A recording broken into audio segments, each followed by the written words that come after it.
ಎಲ್ಲ ಗೃಹಲಕ್ಷ್ಮಿಯರಿಗೂ ಕೂಡ ಒಂದು ಕಡೆಗೆ 12,000 ರೂಪಾಯಿವರೆಗೂ ಹಣ ಜಮೆ ಆಗ್ತಾ ಇದ್ರೆ ಒಂದು ಕಡೆಗೆ ಮತ್ತೊಂದು ಹೊಸ ನಿಯಮ ಕೂಡ ಶುರುವಾಗ್ತಾ ಇದೆ. ಹೌದು, ಇನ್ಮೇಲೆ ಹಣ ಬರ್ಬೇಕಂದ್ರೆ ಹೊಸ ನಿಯಮ. ಗೃಹಲಕ್ಷ್ಮಿಯರಿಗೆ 4,000 ರೂಪಾಯಿ ಹಣ ಜಮೆ ಆಗಿದೆ. ಹಣ ಬಂದಿಲ್ಲ ಅಂದ್ರೆ ಯಾವಾಗ ಬರುತ್ತೆ ಅದು ಕೂಡ ನೋಡೋಣ. ಇನ್ನು ರೇಷನ್ ಕಾರ್ಡ್ ಇದ್ದವರಿಗೆ ಒಂದಲ್ಲ 2 ದೊಡ್ಡ ಬ್ರೇಕಿಂಗ್ ನ್ಯೂಸ್ ಸದ್ಯಕ್ಕೆ ಬರ್ತಾ ಇರುವಂತದ್ದು. ಅನ್ನಭಾಗ್ಯ ಹಣ ಬಾಕಿ ಇರೋದು ಅದು ಕೂಡ ಜಮಾ ಮಾಡ್ತಾರ. ಇನ್ನೊಂದು ಕಡೆಗೆ ಇಂದಿರಾ ಕಿಟ್ ಕೂಡ ವಿತರಣೆ ಯಾವಾಗ, ಇದರ ಬಗ್ಗೆನೂ ಕೂಡ ಸಿಹಿ ಸುದ್ದಿ ನೋಡ್ತಾ ಹೋಗೋಣ. ಇನ್ನು ಪ್ರಧಾನಮಂತ್ರಿ ಅವರ ಆವಾಸ್ ಯೋಜನೆ ವೀಕ್ಷಕರೇ, ಈ ಒಂದು ಯೋಜನೆ ಅಡಿಯಲ್ಲಿ ನಿಮಗೆ ಸಬ್ಸಿಡಿ ಸ್ಕೀಮ್ ಅಡಿಯಲ್ಲಿ ತುಂಬಾನೇ ಹಣ ಕೂಡ ಸಿಗುತ್ತೆ.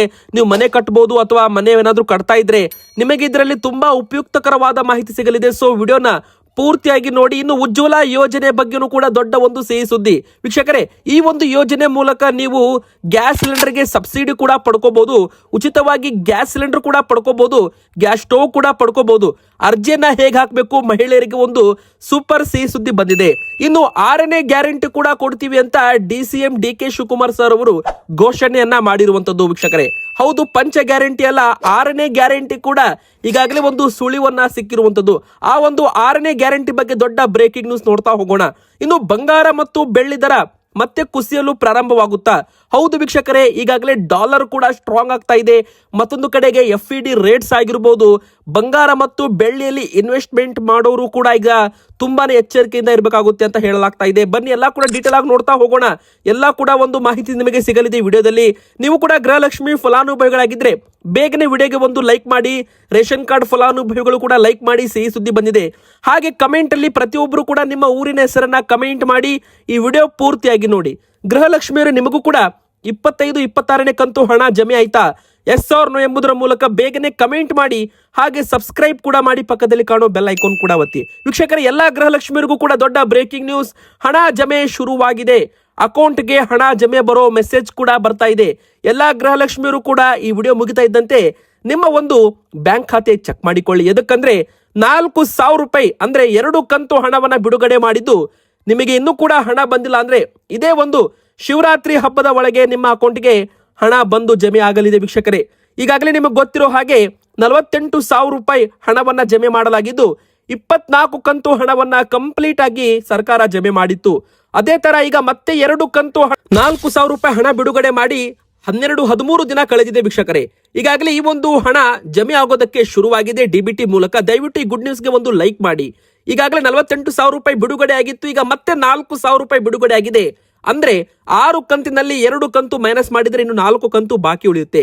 ಇಲ್ಲಿವರೆಗೂ ನಿಮಗೆ 15ನೇ ತಾರೀಕಿನ ಒಳಗೆ 4,000 ರೂಪಾಯಿ ಜಮೆ ಆದ್ರೆ ಗೃಹಲಕ್ಷ್ಮಿ ಯೋಜನೆಯಿಂದ ಒಂದು ಅಕೌಂಟ್ಗೆ 52,000 ರೂಪಾಯಿ ಹಣ ಜಮೆ ಮಾಡಿದಂತಾಗುತ್ತೆ. ಇಲ್ಲಿವರೆಗೂ ಜನವರಿ ತಿಂಗಳವರೆಗೂ ಲೆಕ್ಕ ಹಿಡಿದ್ರೆ ಒಟ್ಟು 60,000 ರೂಪಾಯಿ ಆಗ್ಬೇಕಾಗಿತ್ತು. ಅಂದ್ರೆ 30 ಕಂತು ಆಗ್ಬೇಕಾಗಿತ್ತು. ಇನ್ನು 4 ಕಂತು ಕೊಡಬೇಕು ಅಂತ ಬಿಜೆಪಿ ಪಕ್ಷದವರು, ಬಿಜೆಪಿ ಶಾಸಕರು ಮಹೇಶ್ ತೆಂಗಿನಕಾಯಿ ಅವರು ಕೂಡ ಒಂದು ಹೇಳಿಕೆಯನ್ನ ಕೊಟ್ಟಿರುವಂತದ್ದು ವೀಕ್ಷಕರೇ.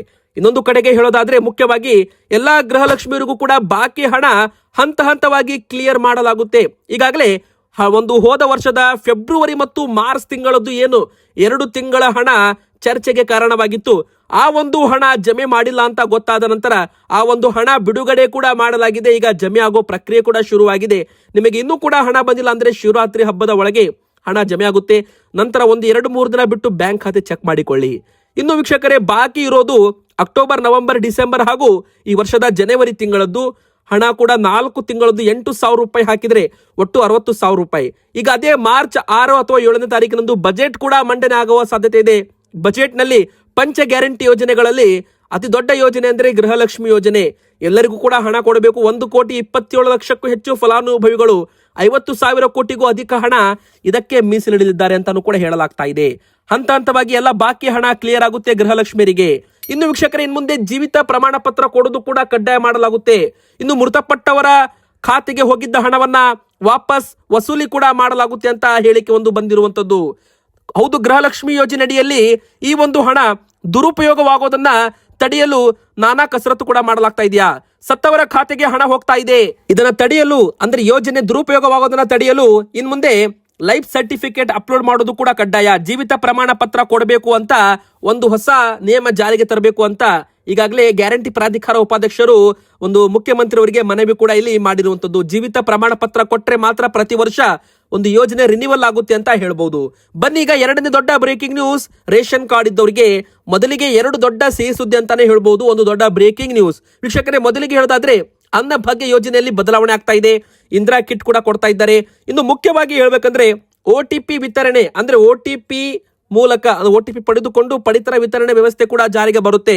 ಬಯೋಮೆಟ್ರಿಕ್ ಒಂದೊಮ್ಮೆ ಕೆಲಸ ಮಾಡಿಲ್ಲ ಅಂದ್ರೆ ಮ್ಯಾನ್ಯುವಲ್ ಆಗಿ ಬರೆದುಕೊಂಡು ಅಥವಾ OTP ಪಡೆದುಕೊಂಡು ಪಡಿತರವನ್ನ ವಿತರಣೆ ಮಾಡಬಹುದು ಅಂತಾನೂ ಕೂಡ ಹೇಳಲಾಗ್ತಾ ಇದೆ.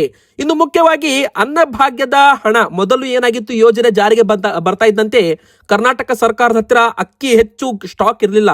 ಅವಾಗ ಅಕ್ಕಿ ಬದಲಾಗಿ ಹಣವನ್ನ ಕೊಡ್ತಾ ಇದ್ರು. 2024-25ರಲ್ಲಿ ಜನವರಿ ತಿಂಗಳದ್ದು ಒಂದು ಕಂತಿನ ಹಣ ಅಂದ್ರೆ ಮೊದಲು 170 ರೂಪಾಯಿ ಪ್ರತಿ ವ್ಯಕ್ತಿಗೆ DBT ಮೂಲಕ BPL ಕಾರ್ಡ್ ಇದ್ದವರಿಗೆ ಟ್ರಾನ್ಸ್ಫರ್ ಮಾಡಲಾಗ್ತಾ ಇತ್ತು. ಅಕ್ಕಿ ವಿತರಣೆ ಕಡಿತ ಮಾಡಿರೋದ್ರಿಂದ ಫೆಬ್ರವರಿ ಮತ್ತು ಮಾರ್ಚ್ ತಿಂಗಳಿಂದ ಅಕ್ಕಿ ವಿತರಣೆ ಶುರುವಾಯಿತು. ಹಣ ಕೊಡೋದು ಬಂದ್ ಮಾಡಿದ್ರು. ಆದ್ರೆ ಜನವರಿ ತಿಂಗಳಲ್ಲಿ ಪಡಿತರ ಚೀಟಿದಾರರಿಗೆ ಹಣನೂ ಕೂಡ ಕೊಟ್ಟಿಲ್ಲ.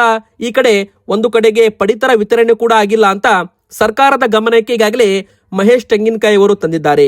ಈ ಒಂದು ಹಣ 657 ಕೋಟಿ ರೂಪಾಯಿ ಅಂದ್ರೆ 1,24,00,000 ಜನರಿಗೆ ಹಣ ಕೊಟ್ಟಿಲ್ಲ. ಒಂದು ಕಡೆಗೆ ಪಡಿತರ ಕೂಡ ಜನವರಿ ತಿಂಗಳದ್ದು, ಹೋದ ವರ್ಷದ್ದು, ಈ ವರ್ಷದಲ್ಲ 2025ರದ್ದು ಯಾವ ತರ ಗೃಹಲಕ್ಷ್ಮಿ ಯೋಜನೆಯಲ್ಲಿ ಫೆಬ್ರವರಿ ಮಾರ್ಚ್ ತಿಂಗಳದ್ದು ಮಿಸ್ಟೇಕ್ ಆಗಿದೆ ನೋಡಿ, ಅದೇ ತರ ಜನವರಿ ತಿಂಗಳದ್ದು ಕೂಡ ಮಿಸ್ಟೇಕ್ ಆಗಿದೆ.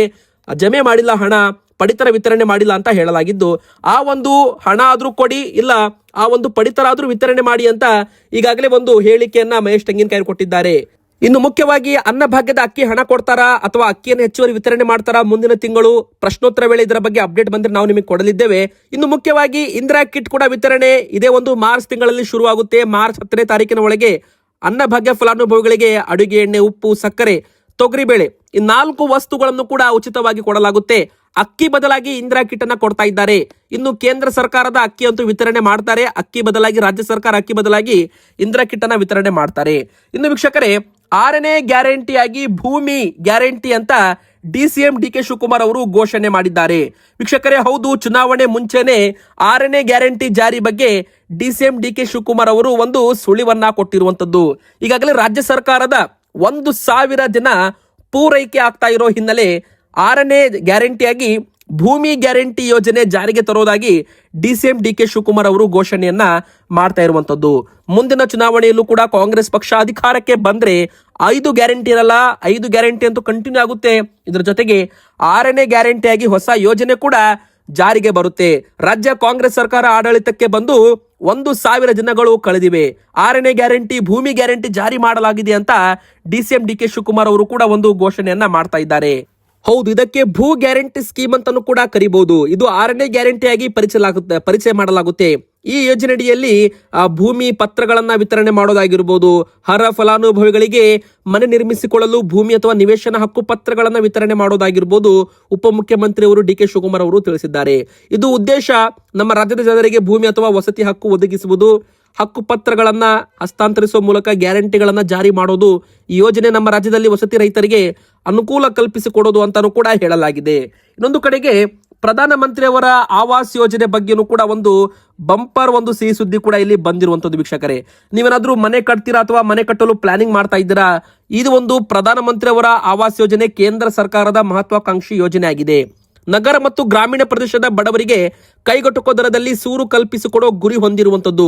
EWS ಅಂದ್ರೆ ಆರ್ಥಿಕವಾಗಿ ದುರ್ಬಲ ವರ್ಗ ಅಥವಾ LIG ಕಡಿಮೆ ಆದಾಯ ಗುಂಪು ಮತ್ತು MIG ಮಧ್ಯಮ ಆದಾಯ ಗುಂಪು ಸಬ್ಸಿಡಿ ಮತ್ತು ಸಾಲ ಸೌಲಭ್ಯಗಳನ್ನು ಕೂಡ ಒದಗಿಸಲು ಮುಂದಾಗಿದೆ. ಅರ್ಹ ಫಲಾನುಭವಿಗಳಿಗೆ ಪಕ್ಕಾ ಮನೆಗಳನ್ನು ಒದಗಿಸೋದು ಪ್ರಧಾನಮಂತ್ರಿ ಆವಾಸ್ ಯೋಜನೆಯ ಒಂದು ಗುರಿಯಾಗಿದೆ ಅಂತಾನೆ ಹೇಳ್ಬಹುದು. ಇನ್ನು ಫಲಾನುಭವಿಗಳು ಭಾರತದ ಯಾವುದೇ ಭಾಗದಲ್ಲೂ ಕೂಡ ಸ್ವಂತ ಮನೆ ಹೊಂದಿರಬಾರದು, ಅಂತವರು ಮಾತ್ರ ಯೋಜನೆಗೆ ಅರ್ಜಿ ಹಾಕಬಹುದು. ಇನ್ನು ಆದಾಯ ಮಿತಿ ಬಂದು EWS ವಾರ್ಷಿಕ ಆದಾಯ 3 ಲಕ್ಷ ರೂಪಾಯಿವರೆಗೂ ಇರಬೇಕು. LIG ಇದ್ದವರು 6 ಲಕ್ಷ ರೂಪಾಯಿ ಅಂತ ಹೇಳಲಾಗಿದೆ. ಇನ್ನು ಸಾಲದ ಮೇಲೆ ಬಡ್ಡಿ ಸಬ್ಸಿಡಿ ಕೂಡ ಕೊಡ್ತೀವಿ ಅಂದ್ರೆ CLSS ಅಂತ ಬಡ್ಡಿ ಸಬ್ಸಿಡಿ ಸ್ಕೀಮ್ ಕೂಡ ಜಾರಿಗೆ ತರಲಾಗಿದೆ. ಮನೆ ನಿರ್ಮಾಣಕ್ಕೆ ಕೇಂದ್ರ ಸರ್ಕಾರ ಒಂದು ಆರ್ಥಿಕ ನೆರವು ಕೂಡ ಕೊಡಲಿದೆ ಅಂತಾನೂ ಕೂಡ ಹೇಳಬಹುದು. ಇನ್ನು ರಾಜೀವ್ ಗಾಂಧಿ ವಸತಿ ಯೋಜನೆ ಆಗಿರ್ಬೋದು, ಮುಖ್ಯಮಂತ್ರಿಯವರ 1 ಲಕ್ಷ ಮನೆ ಯೋಜನೆ ಆಗಿರ್ಬೋದು, ಇನ್ನೊಂದು ಕಡೆಗೆ ಬಸವ ವಸತಿ ಯೋಜನೆ ಆಗಿರ್ಬೋದು, ಪ್ರಧಾನಮಂತ್ರಿ ಆವಾಸ್ ಯೋಜನೆ ಆಗಿರ್ಬೋದು, ಮನೆಯಿಲ್ಲದವರು ಈ ಒಂದು ಯೋಜನೆಗಳ ಲಾಭವನ್ನ ಪಡೆದುಕೊಂಡು ಮನೆಗಳಿಗೋಸ್ಕರ ಅರ್ಜಿಯನ್ನು ಕೂಡ ಹಾಕಬಹುದು. ಮೊನ್ನೆ ಹುಬ್ಬಳ್ಳಿಯಲ್ಲಿ ಬರೋಬ್ಬರಿ 47,000ಕ್ಕೂ ಹೆಚ್ಚು ಒಂದು ಹಕ್ಕು ಪತ್ರಗಳನ್ನ ಮುಖ್ಯಮಂತ್ರಿ ಸಿದ್ದರಾಮಯ್ಯನವರು ವಿತರಣೆ ಮಾಡಿದ್ರು. ಆಧಾರ್ ಕಾರ್ಡ್, ಆದಾಯ ಪ್ರಮಾಣ ಪತ್ರ, ಬ್ಯಾಂಕ್ ಖಾತೆ ವಿವರಗಳು, ರೇಷನ್ ಕಾರ್ಡ್ ಕಡ್ಡಾಯವಾಗಿ ಇರಬೇಕು ಅಂತ ಹೇಳಲಾಗಿದೆ. ಬನ್ನಿ ವೀಕ್ಷಕರೇ, ಅದೇ ತರ ಈಗ ಮತ್ತೊಂದು ದೊಡ್ಡ ಬ್ರೇಕಿಂಗ್ ನ್ಯೂಸ್ ಏನಂತ ನೋಡೋಣ. ಪ್ರಧಾನಮಂತ್ರಿಯವರ ಉಜ್ವಲ ಯೋಜನೆ ಬಗ್ಗೆನೂ ಕೂಡ ದೊಡ್ಡ ಒಂದು ಸಿಹಿ ಸುದ್ದಿ ಬರ್ತಾ ಇದೆ.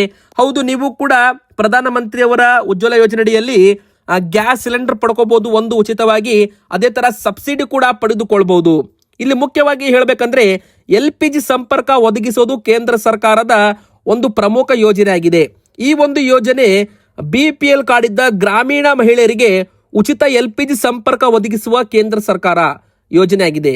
ಇನ್ನು ಮುಖ್ಯವಾಗಿ ಪ್ರತಿಯೊಂದು ಯೋಜನೆಗೂ ಕೂಡ 14.2 kg ಗ್ಯಾಸ್ ಸಿಲಿಂಡರು ವರ್ಷಕ್ಕೆ 12 ಬಾರಿ 300 ರೂಪಾಯಿಗೆ ಸಬ್ಸಿಡಿ ಕೂಡ ಕೊಡೋದಾಗಿನೂ ಕೂಡ ಘೋಷಣೆ ಮಾಡಲಾಗಿದೆ.